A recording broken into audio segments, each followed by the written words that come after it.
지난 편에 이어서 파나메라 하이브리드 차량을 또 하게 되었는데요. 금융리스 개인 간 거래 편입니다. 19년 12월에 출고된 10주년 기념 하이브리드 파나메라 차량입니다. 흰색의 주행거리는 한 3만 킬로가 채 안 됐고, 여기에서 핵심은 개인 간 거래를 할 때 금융리스로 리스 승계를 받았을 때 어떠한 것들을 주요 관심사항으로 봐야 문제없이 승계를 받을 수 있는가에 대한 부분과, 두 번째로는 내가 사업자인데 금융리스 승계를 받고 나중에 내가 인수를 해야 될 때 어떻게 인수를 해야 되고, 그리고 또 다시 중고차로 재판매를 해야 될 때는 어떤 식으로 처리가 되는가에 대한 부분을 궁금해 하셨습니다. 오늘은 슬기로운 리스 생활 금융리스 개인 간 거래편으로 알아보도록 하겠습니다. 포르쉐가 인기는 인기인 것 같습니다. 저희가 최근에 상담을 받는 차량 중에 10대 중 한 대는 포르쉐인 것 같습니다. 최근에도 저희들이 판매 동향을 봤었을 때 신차 판매의 탑10, 중고차 판매의 탑10 안에도 포르쉐가 꾸준하게 올라오고 있는데, 그만큼 가격에 상관없이 인기를 끌고 있는 것이 포르쉐가 아닌가, 이런 생각을 해봅니다.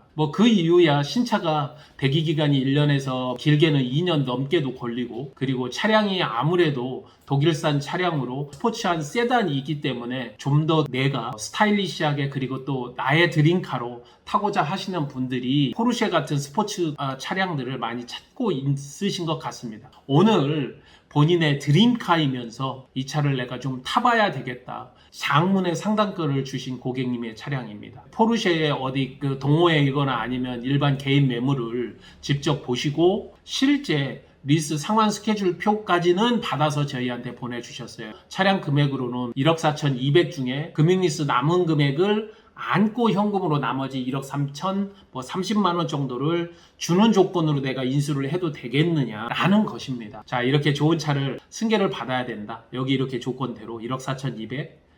이 금액이 맞는 건가? 일단은 이제 중고차 시세에 대한 부분을 한번 생각해 봐야 되겠죠. 엔카 들어가서 확인해 보면 된다. 동일한 차량이 사고가 없었을 때, 무사고 차량 기준으로 놓고 봤었을 때 평균 가격을 현금 가격으로 놓고 보면 된다.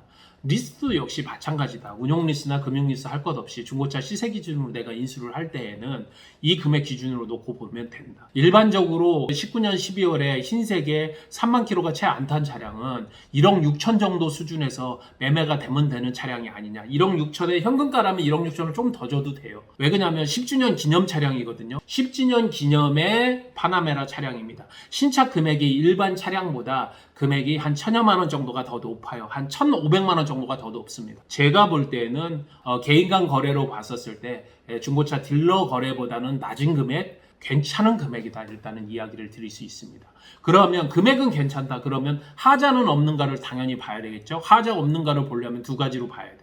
하나는 개인 간 거래를 할 때 포르쉐 파나메라 서비스에 가가지고 AS에 가서 전체 점검을 한번 돈을 주고 받아보는 방법이 있을 수 있고요. 두 번째로는 아주 쉬운 방법은 카 히스토리에 들어가서 사고 이력이 있는가 없는가를 먼저 봐야 되는데, 사고 처리 건수가 한 건이 있습니다만 큰 건은 아니라고 보여집니다. 그러니까 두 분께서 리스 승계를 할 때 가까운 센터에 방문을 하셔서 전체 점검을 한번 받아보시고, 왜 이게 가능하냐, 이거 신차 보증 차량이거든요. 그러니까 카이스토리 먼저 확인해 보시고 센터 가셔서 전체 점검을 해보신다. 제가 볼 땐 크게 문제가 없으리라고 보여집니다. 그러면 이제 세 번째 조건이 되겠죠. 금융 리스인데 현재 기준으로 놓고 봤었을 때 이 조건을 내가 만족하고 내가 승계를 하면 되는가. 금액이 크지 않아요. 1,400만 원이 조금 넘습니다. 그 중에 6회차 냈고 실제 남은 금액은 1,330만 원 정도 돼요. 그런데 이거 이율이 어떻고 이렇게 크게 보실 필요 없습니다. 금융리스 이율은 거의 뻔해요. 할부하고 비슷해서 6%, 7% 이렇게 될 겁니다. 그렇다면 그냥 승계 받는 걸로 하고, 실제로 1,400만 원 중에서 이자 부분이 차지하고 있는 포션이 돈 100 정도밖에 안 될 거예요. 그렇게 된다면 원금이니 이자니 이렇게 크게 이야기하실 필요는 없고, 요 정도 수준에서 그러면 내가 승계 받겠다 하는 거는 나쁘지 않습니다. 1억 4,200에서 지금까지 낸 돈 빼주면 1억 1,600인가 이렇게 되는데, 1억 2천 정도 빼주면 나머지 금액 1억 3천 정도가 실제로 현금으로 거래를 하는 금액이 되겠죠. 요 정도 수준이라면 제가 볼 때는 크게 무리 없다고 보여집니다. 차량 괜찮고 금액 대단히 괜찮고 그 다음에 조건도 나쁘지 않습니다. 자, 그리고 이분께서 궁금해하셨던 사항, 금융리스를 승계를 했었을 때 어떻게 처리를 하느냐, 사업자인데 금융리스는 계산서가 발행이 되지 않습니다. 물론 사업자로서 금융리스도 비용 처리를 할 수는 있긴 있어요. 이자 부분을 처리를 할 수 있는데 큰 실익이 없기 때문에 그냥 금융리스는 리스 승계만 해서 그냥 비용 처리 못합니다. 그냥 내다가 만기 시에 되면 그때 기준으로 2025년 과표 기준으로 내가 인수를 해서 취등록세를 내시면 됩니다.